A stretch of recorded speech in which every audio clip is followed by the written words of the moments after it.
Hello guys, this is Void's Motives here. This is going to be part 2 of What If Bell, what if Bell had Mjolnir. Now, in the last episode, I believe that I left off with Bell finishing one of his 9 tasks, or his 9 challenges, which Thor gave him. Thor gave him a magical artifact, which is essentially a magical compass with 9 different arrows, each arrow pointing in a direction of a new challenge, with the first arrow being not moving anymore because he had already passed his first challenge, and that challenge was killing, well, the giant ass spider. And now, let's see. Also, Belle gained 2 new adopted siblings, with Belle's mother, who is one of the greatest druids which ever lived in the Nordic kingdoms, or well, the entirety of the world actually. She adopted Ulgi and Lana. Both of them are 2 years old, although they are not siblings. Ulgi was always known for having strength. Even though he was only 2 years old, he could easily lift up a cart, although with both of his hands, and like not fully, but just the wheels to go, well, off the ground. Now, we don't know who his parents are, because when he arrived at the village, he was adopted by another family after some merchants found him on the road, that just lying there. While Lana's parents was a human male, which was, I believe that I said that he was just a regular old human, like a farmer or something like that. While Lana's mother was the spirit of, well, the Nordic spirit of winter, I believe, or ice. Winter or ice, whichever is the best fit. And so, yeah, Ulgi's main thing is that he has immense strength, while Lana's thing is that he has immense capabilities in her 2 affinities for water and ice magic, with the ice magic being the more powerful one of the 2. While Belle, like I said, since he was essentially going to become I guess the best way to say it is like well no, like a new, I would say, prophet of Thor, or something like that. Although he won't be exactly taking orders from him, since I plan that Thor goes back to the god world, not the human or the mortal world. And so, let's see. Where did I leave off? Ah, right. So, this is going to be a bit of a time skip.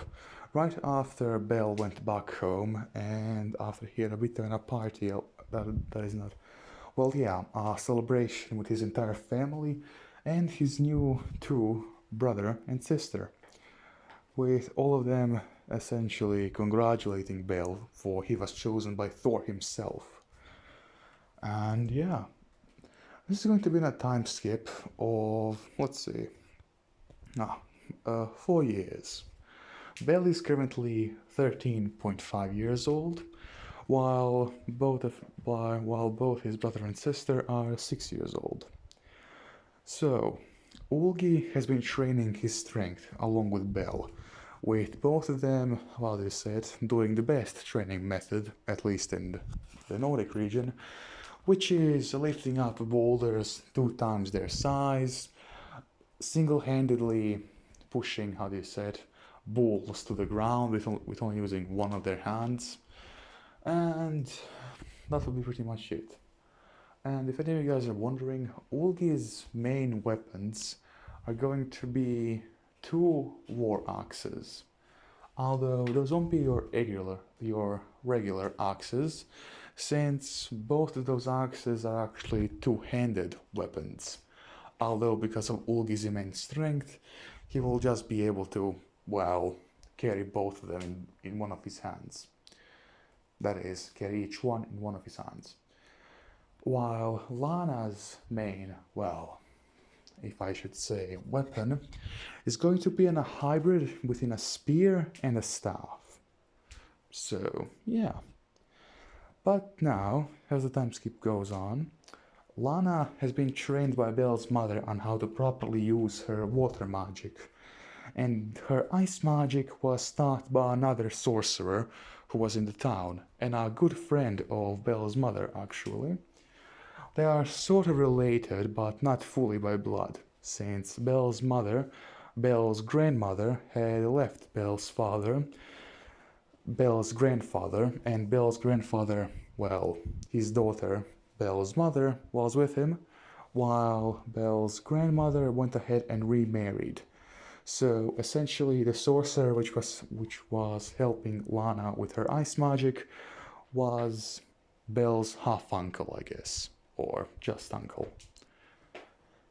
And with all that going on, Belle, for the last 2 years, ever since he was 11 and a half years old, was, well, taken in, or well, he joined the village militia, eventually working up his way into how do you say it, a town guard.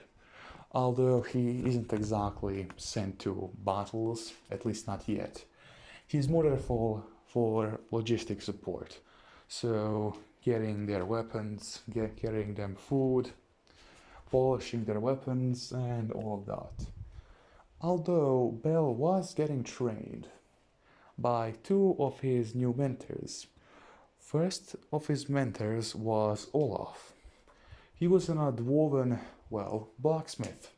He told Bell how to properly use runes, along with how do you say it, take care of equipment, weapons, and armor, and all that other good stuff.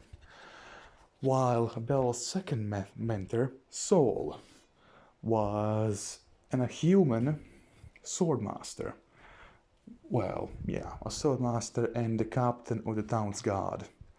So yeah, they were both of his mentors, with Olaf teaching Bell how to properly fix equipment and even how to properly apply runes, and Saul teaching Bell how to properly wield weapons, how to properly stand a stance, and also, well, teaching him some minor tactics. And well, Bell is naturally gifted at everything which involves war. So yeah, blacksmithing, swordplay, and how do I say it, tactics, all of those subjects essentially became extremely easy for him to learn. And yeah, now, about 2 months after the time skip, an alarm can be heard, and a village in the southern province of, well, not the southern province, the southern village, which was, well, yeah, right at the south of the town, was sent several scouts to inform the town that they needed help. Something, some sort of a monster has been attacking them for weeks now.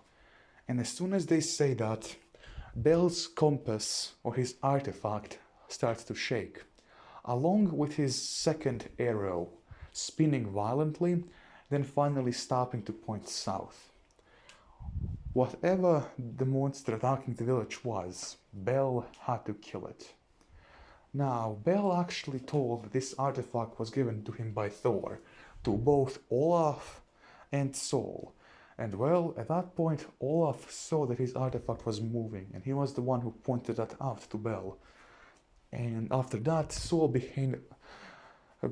essentially went behind Bell and asked him what was up with the artifact, with Bell saying that whatever monster had attacked the village and killed several of their villagers, he had to kill it himself. And now, Saul wasn't exactly up for that idea, because the southern village was one of the most heavily guarded villages around the town, having 60 trained, well, men-at-arms and a further 100 militia. And after those 100 militia, there were 35 trained archers, well, essentially hunters who have been growing up in the woods their entire lives, becoming experts at marksmanship. So, if they couldn't find the monster, although that's when Saul simply remembered something. Bell literally has a compass, which is like a GPS towards any monster he needs to kill. So yeah, Saul takes Bell along. And when they come there, they see the village's stables in utter ruins. They see several, well, men-at-arms and 3 militia dead lying on the ground, along with a further dozen militia in, well, currently being healed by several, how do you say it, several of their priests and even several druids, which came to the town. And that's when the druids simply told the swordmaster and the leader of the town's guard, Saul, along with his posse of about 20 heavily armored and heavily trained guardsmen. Now they tell him what beast attacked this village, and they even give him a name. This village was attacked by Urok Bloodfang. With that, Saul gets shivers down his spine, because Urok is an alpha werewolf. Yeah, with alpha werewolves being almost 2 times the size of regular werewolves. And when he hears that, if he was an alpha werewolf, Urok was 5 times the size of Bell. And Saul tells that to Bell, with Bell simply telling him, yeah, alright, can I get a sword? With Olaf, which came with them, just bursts out laughing. And Saul reluctantly tells Bell no, because did Thor tell you that you needed to kill these beasts alone? With Bell simply pondering about it, Thor told him only to kill these beasts, not to, well, he didn't specifically say if he alone had to kill them or if he could have some help. But Bell simply says just to be sure that he was going to go and kill it alone. But that's when Saul simply comes up with an idea, telling Bell that at least let them help you shoot some arrows at him first. With Bell agreeing to this idea. And so, after that, Bell, Olaf, and Saul make camp at the village. Saul sends out his elite guardsmen to every single corner of the village, and, well, that is, he sends 3 of them in 3 groups to all 4 corners. So that's 12 out of the 20 guardsmen being stationed at the corners, and then a further 8 guardsmen, 20 archers, 20 of the men-at-arms which were in the village, along with 30 militia were posted at, well, the woodland, or the side of the village which was directly across the woods. They also created several, well, torches and lighted up the entirety of the, well, the field which was in between the village and the forest. And coincidingly with what they just did, Saul looked up at the moon and then started cursing to himself, because it just had to be a full moon. And in this what if, werewolves gain a significant amount of power during full moons. And, well, let's see, now that I said werewolf, I also forgot that there's also, how do you call them? Like the humans which have like animal features, like demi-humans, I believe that's what they're called. So yeah, that also applies to all werewolves which are also demi-humans. So yeah, these are like werewolves which are monsters. So yeah. And so, as the night falls, they simply hear it. They hear the howling of several wolves, which sort of now gets all of the soldiers up on their toes, and with Saul now figuring out that there's more werewolves than just one, and maybe even several packs of regular wolves, Saul immediately gathers up the rest of the militia and guardsmen, that is not the militia, the archers, and also the men-at-arms, and then makes them go to every single area of the village because he noticed something. He saw a glimmer of several dozen eyes at the front of the village.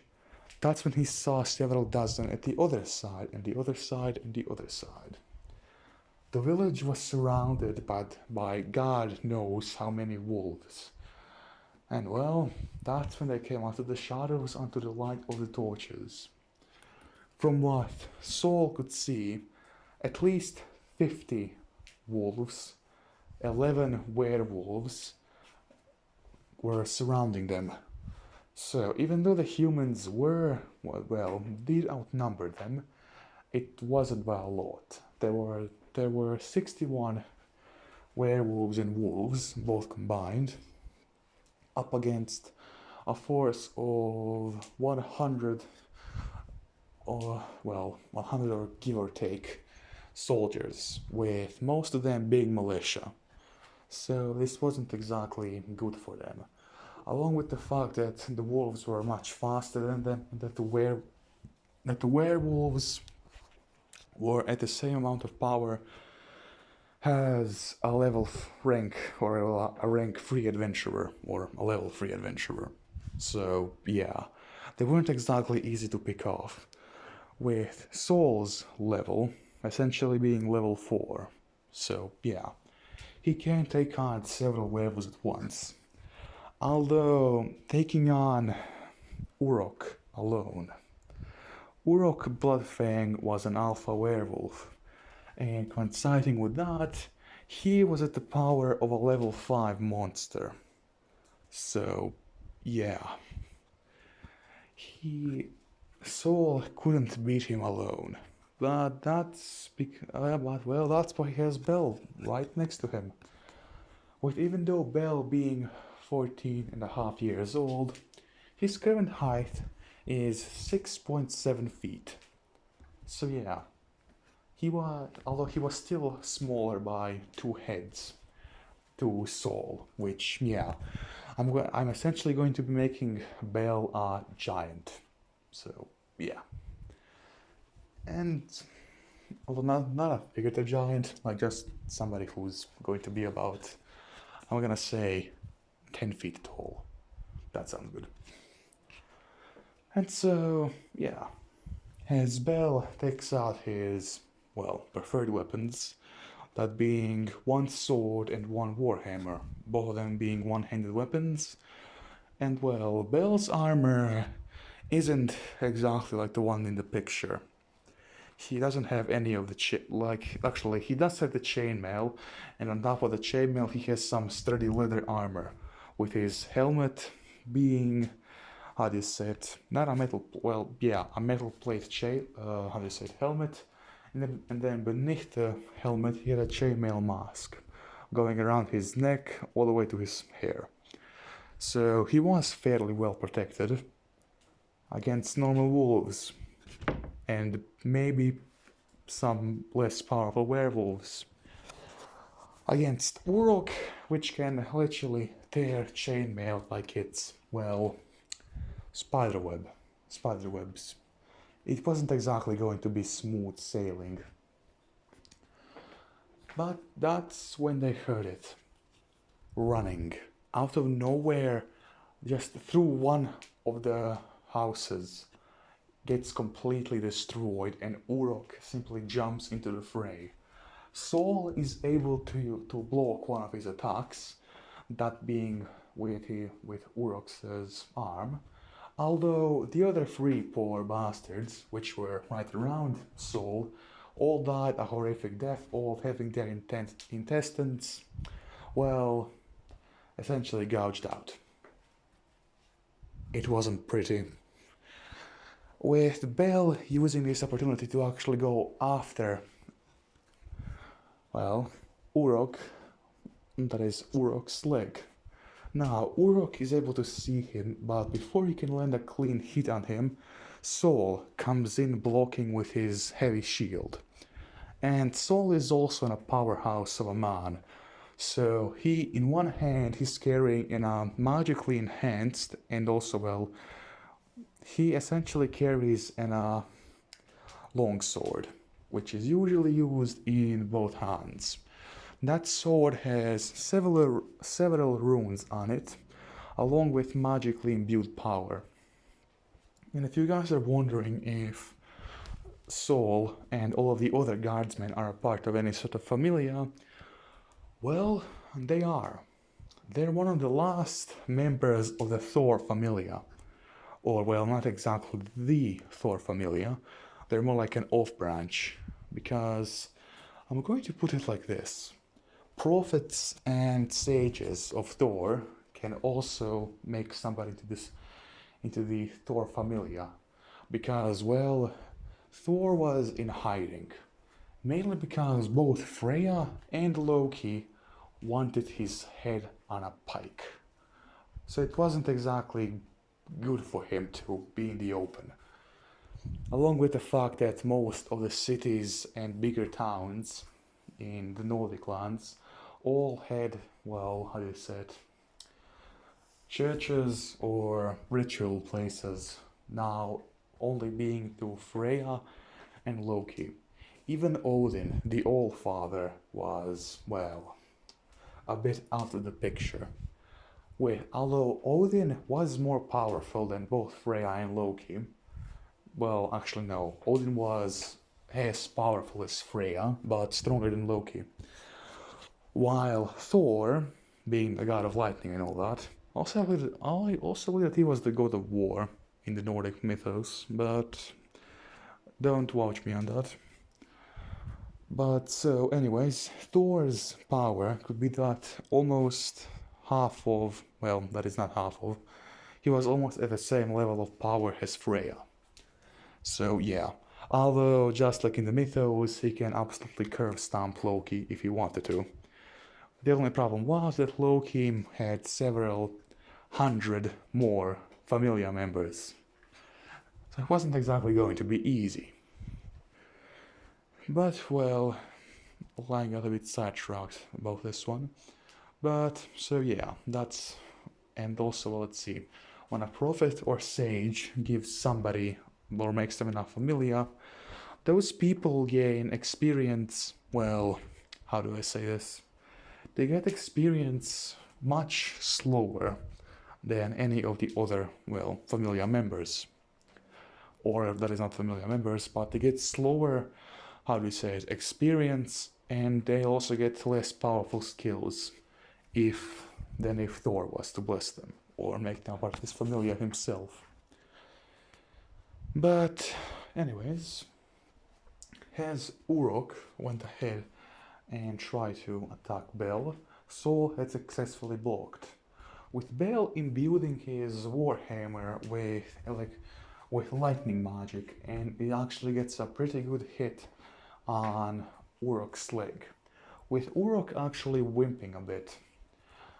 As Urok falls to one knee and starts to, well, whimper a bit, he takes out both of his hands and essentially crushes Saul's shield. And that was a heavy-duty shield, which weighed about 50 kilos. So, yeah, it wasn't exactly easy to destroy. And, well, before Saul could do anything else, Urok leaped to, well, bite him on his neck. But before Urok could do that, Bel used his own hand and shoved it, well, in Urok's mouth. That being the hand which had the warhammer inside of it, well, held onto it. And the warhammer was magically enhanced, so Urok couldn't just bite off Bel's arm like that, or hand, because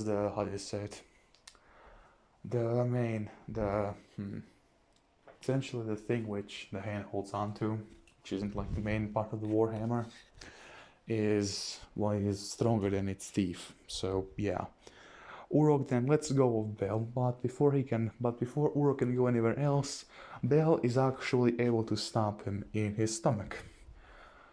And yeah, if you guys are wondering how exactly is Bel this powerful at 14 and a half years old, let's just say that, well, like in every good sort of anime plot twist, there's a fucking prophecy. Yep. With Bel becoming one of the greatest heroes of the Nordic lands, yada yada yada. Thor is going to be, well, the god who gives him his blessing, yada yada yada. He gets Mjolnir, yada yada yada. He gets magical armor, yada yada yada. Although he's going to be getting that partially, along with all of the quests or challenges he defeats. But now, getting back to the werewolf fight, Bell uses this time as he stabs the werewolf in the stomach to go ahead and push onwards. Although a small problem arises as two regular wolves jump onto Bell. Now, before the wolves can do any major damage, and well, two whips or just pure roots of trees get rid of both of the wolves. And as Bell looks backwards, he sees the three druids which were there, combining their magic and attacking both the werewolves and the regular wolves. So yeah, Bell gets happy about that, knowing that they have actual magic supporters. And if you guys are wondering how the other fights are going, most of the regular wolves have been killed, although so did most of the melee militia. All of the archers, or the expert marksmen, which are militia, were able to do quite a hefty amount of damage to all of the werewolves and the wolves. And now the only ones who were fighting were the werewolves, several of the beta leaders of the wolves, and Urok himself on the werewolf side. On the human side, there were several guardsmen left still standing, with most of them being killed. So yeah, there were 6 guardsmen left along with Saul, although most of the guardsmen were already quite a bit injured. Not life-threatening, but also made them a lot slower and, well, essentially being a bit of a hindrance to the rest of the force. All of the men-at-arms would have actually survived, but most of the militia were sadly killed off. And that's what was going, with 2 guardsmen were needed to kill 1 werewolf, so yeah.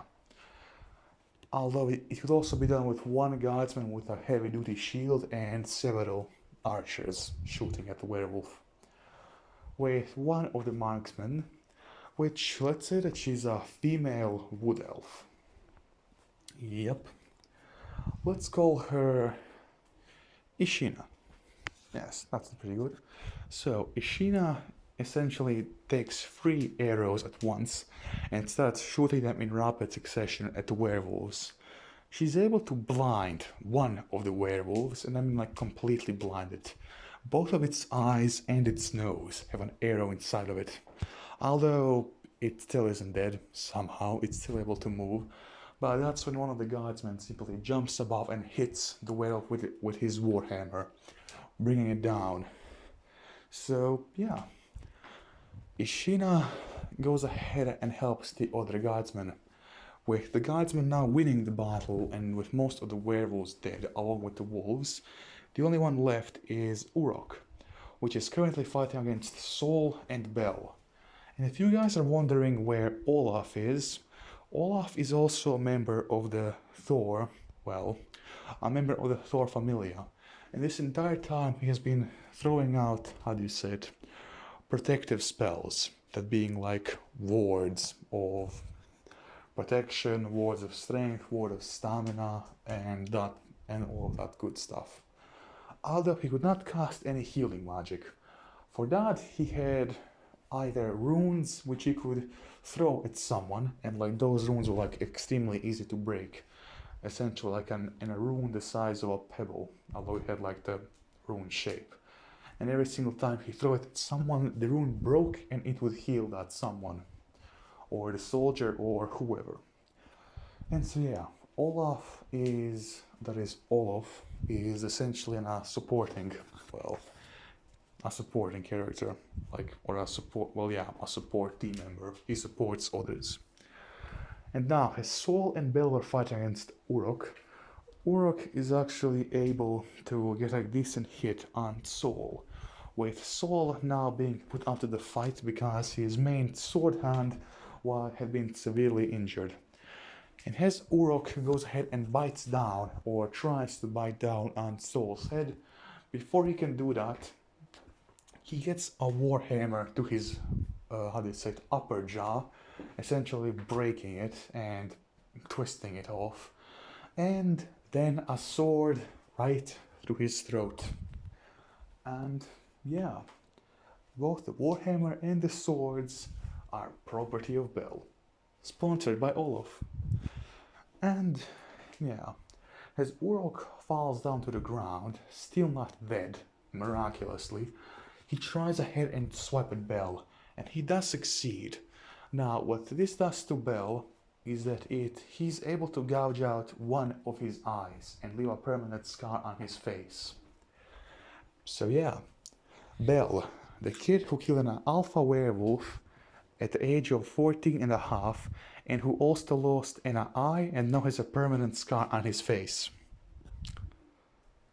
Sounds pretty Viking to me, not gonna lie. But essentially, after he does that, Bel takes out the sword from Urok's throat and then stabs it right through his head. And yeah, after that, Urok falls down to the ground. And well, if you guys remember how I called him, Urok Bloodfang. This Bloodfang is the clan of werewolves he comes from. And this will not be the last time we hear of the Bloodfang tribe. Because yeah, Urok, let's say that he's the son of the chieftain of that tribe. And yeah, it's going to be rather interesting. But as Bel does that, the compass of the second arrowhead starts pointing at a different direction. This direction taking him deeper into the woods. Now, he goes ahead to it, but that's when Saul stops him, saying that he at least has to get his wounds fixed up. And so he does.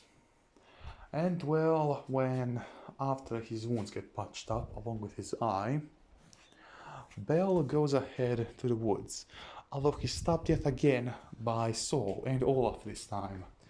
They tell him if he's going to be going to those woods, then at least take Ishina with you. Now Bel looks over to Ishina, like he did see how capable she was.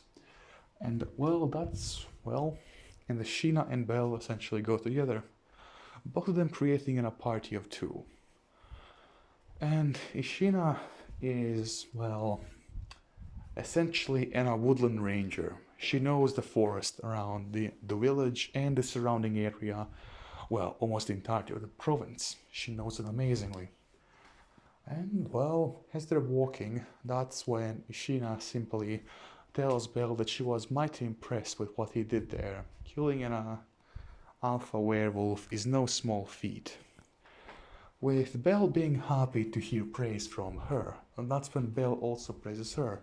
Because being able to shoot 9 arrows in a span of less than half a minute isn't exactly something which everyone can do.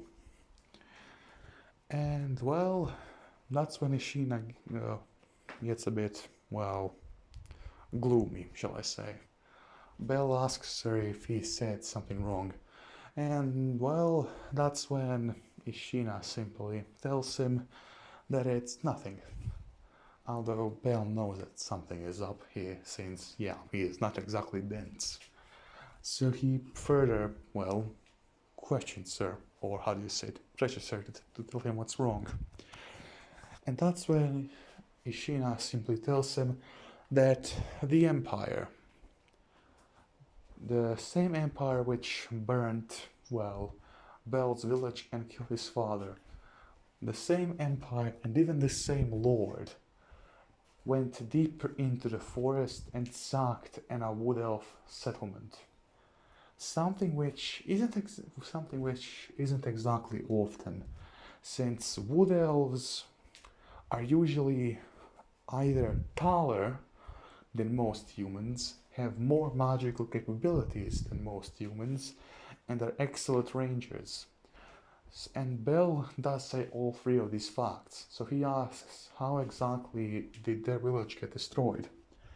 And that's when Ishina simply tells him, fire magic. the Empire had completely burnt the surrounding woods around the village and then simply let the fire grow closer and closer to the village. Now, any wood elf which was able to escape through the fire was immediately hunted down by, how do you say it, hunting dogs, cavalrymen, and knights. So, yeah. And also any elven women or children which were able to be taken were, yeah. The children were going to be sold as slaves, the male ones for, well, heavy duty labor, and the female children were simply going to be, well, taken care of a bit more nicely. I think you guys know why. And all of the older wood elven wood elven women were, well, I think you guys also know what they were going to be doing to them.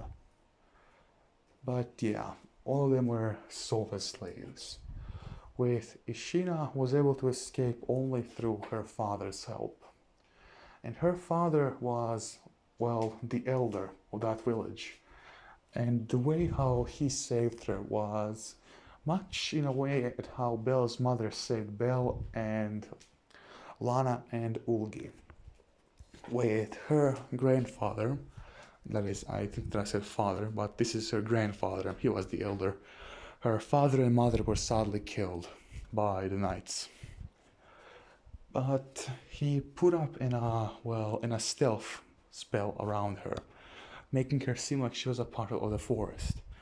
And at that time, she was the same age as Belle. So yeah, 9.5 years old. And her grandfather told her to go hide in a crevice between a rather large oak tree. And now, as the knights came into view, her grandfather used his, well, wood elven magic, which consisted of him getting a bunch of spikes made out of thorns, tree branches, and all that good stuff, and impaling every single one of them on it. Well, as soon as all the knights had, well, been killed, Ishina's grandfather quickly turned to her and threw her in an amulet, which had a green stone on it. She didn't know what this exactly was, but, well, before her grandfather could tell her anything, she simply saw something. She saw an adventurer. She doesn't know what rank. That adventurer was able to quickly move towards Ishina's grandfather and cut off his arms, legs, and finally his head. And now, that same adventurer was, well, as she told him, that adventurer was at least at level 7 or higher. With Belle asking her at level 7, is that even possible for adventurers? With Ishina simply telling him that adventure was probably a mercenary from Orario. With Belle, well, Belle did hear stories of Orario, but didn't exactly know what it was. And that's when Ishina simply tells him that Orario is a city centered around the dungeon. One of the only, well, towering dungeons, being the largest dungeon and with no guild or, well, god knowing how deep it exactly is.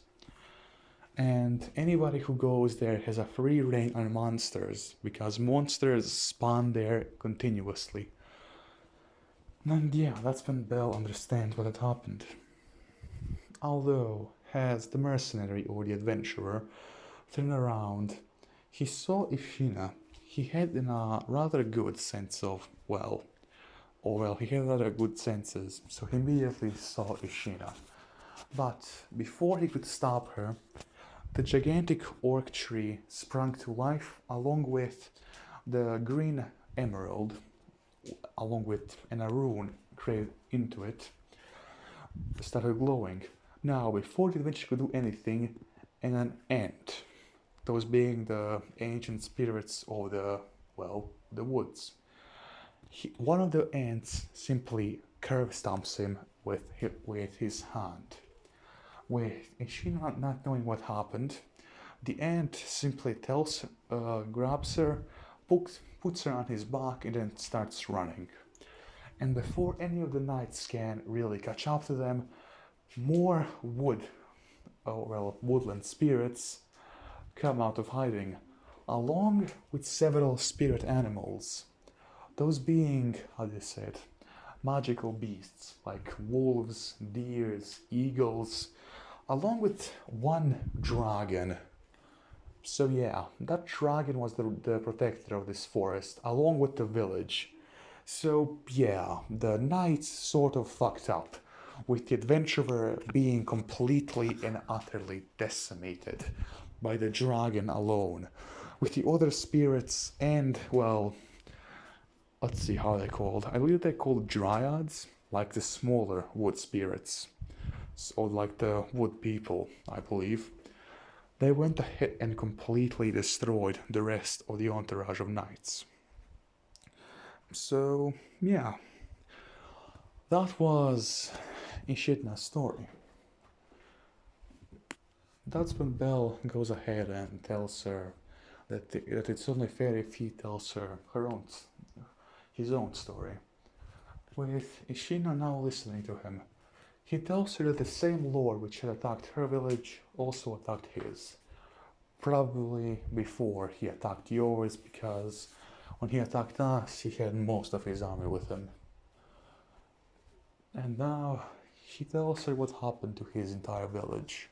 He tells her how he saw his father get killed and how he heard the screams of his, well, friends, family, and everyone in the village being completely slaughtered, with knights not giving a single damn about who they killed.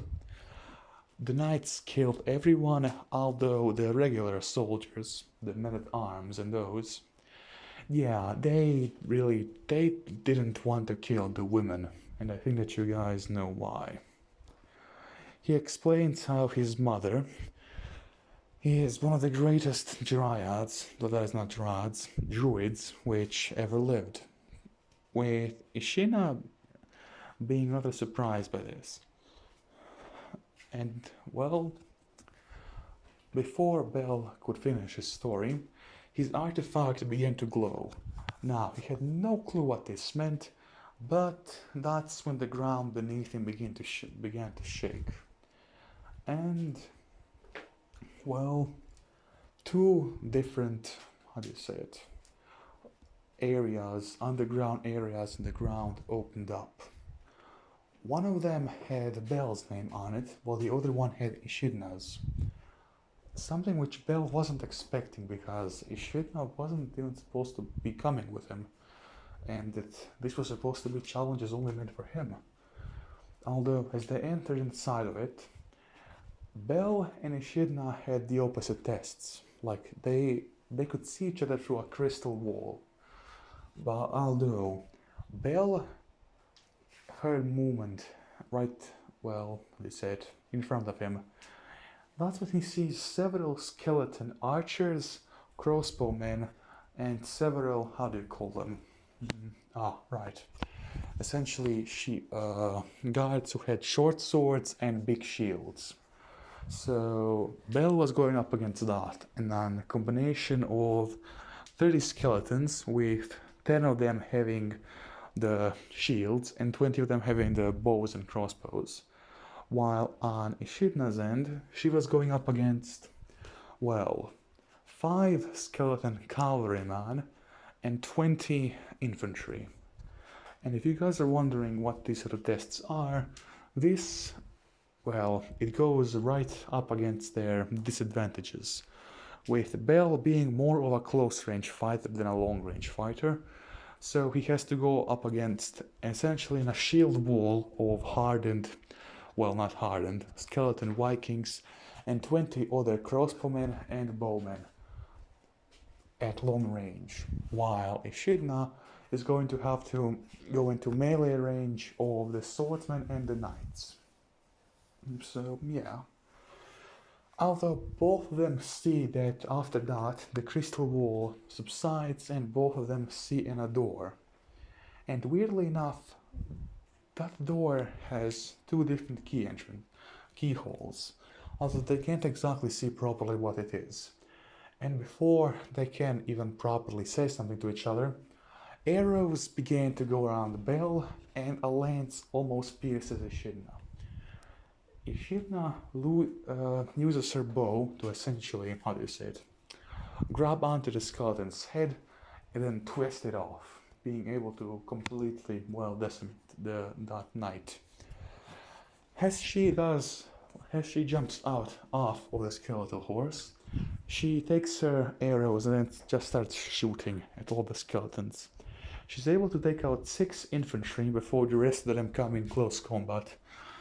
And that's when she puts aside her bow and takes out, well, 2 daggers, with each one of the daggers being in a rather powerful elven dagger. And now, one of those daggers, that is, both of those daggers sorry guys, they weren't, how they say it, magical, although they were enchanted with elven runes. And so, yeah, they're rather easy to get rid of the other skeletons because Echidna, being a wood elven ranger, or at least she was supposed to be one, she was taught both how to use a bow at excellent, like literally, she was able to use it better at the age of 3. She was able to use her bow more efficiently at the age of 3 than a human who was training to, how to say it, learn the bow for the 20 years. Mainly because, well, Echidna was a natural born prodigy in both both dual-wielding daggers and how to use, well, the bow. And as that was going on, Bell was in the melee distance of the, well, shield wall. And that's when he quickly ducked, because 3 spears also became behind that. And that's when he realized something. Behind that wall, there was also 6 skeletons with long spears. And Bell gets a bit annoyed by that fact, and so he jumps onto the shield wall. He jumps again so that the spears don't impale him. And that's when he infuses his lightning magic into his sword. And that's when he simply shoots the sword right below him. Or well, he unleashes the lightning attack right below him. It kills over half of the, how do you call them, the skeletal soldiers, which were like, how do you say it, the ones who were in the shield wall, and it also kills all of the skeletons with the spears. Now, there's 4 of the skeletons with short swords and big shields, like 4 of them were like surround him, and then there were the other 20 or so skeleton archers and crossbowmen. And that's when Bell went to town, dodging the attacks of the archers along with killing, or well, destroying the skeletons who became, well, and attacked him from behind. And so he launched another lightning attack, forcing it to the skeletons which were shooting arrows at him. He's able to destroy once again half of them, that being 10 skeletons, which are at the front immediately get dispelled or all destroyed. And that's when he uses both, and that's when he gets into melee range with the skeletons. And at the same time, Echidna is able to completely obliterate the other skeleton warriors, and is able to shoot down the knights using her bow. And exactly at the same time, both of them get rid of their last skeleton. And after that, they go ahead and move to the, well, door. And that's when they see something interesting. Bell has to put his artifact, his magical compass, while Echidna has to put her elven necklace or the emerald rune. And when they do that, the door opens and a beam of light simply, well, essentially blinds them for a second. And as the doors open fully, they see something. Bell sees, and well, he sees 3 runes along with something which he wasn't expecting. He sees in a helmet with wings on top of it. That being the helmet which you guys can currently see here. Now, those 3 runes, he doesn't know exactly what they are, but he feels immense magical power from it. And as soon as he goes ahead and picks up one of them, the rune immediately breaks and, well, essentially fuses with Bell. With now Bell having one of those runes on his left arm. Well, that is, the rune he has is at the top of his hand. Like, you have the palm, then top of the hand. That's where it is. While the second rune gets absorbed once again at his right arm, although this time a bit above his hand. And the third rune gets absorbed into Bell's helmet. And well, that's what Bell got. And those runes were essentially, one of the runes was the rune of protection, which made it so that 50% of all attacks, either physical or magical, which came to Bell's way, were, well, nullified by 50%. And the third rune was more of an, well, how do you call it? Right. So, no matter where Bell was, his helmet, let's see, if he was in the desert, his helmet would automatically cool him. If he was in the north, his helmet would warm him up. And also the rune had different features, with one of them being that Bell could now see in the dark and could also feel the presence of people around him. Yeah. And the reward which Ishidna got was in a completely green elven cloak, along with a mask. And a mask made of pure wood, along with several pieces of armor, those being the breastplate, along with the arms. But that wasn't it. Also behind that was a bow. Now, she didn't see any arrows around, so, well, she didn't know what to do with it. That's when she saw the hole in the middle of the bow. And that hole had a striking resemblance to her emerald rune. And so, yeah, as both of them took all the stuff and went back out, with Belle taking the compass out the doorway and Ishidna taking her emerald rune and putting it inside of her bow. Now, almost immediately, traces, that is, the bow didn't have a string. Although now, that is, essentially what she took looked just like a regular old staff. Although as soon as she puts the green emerald inside of it, magical green string comes from it and starts tightening, well, the staff.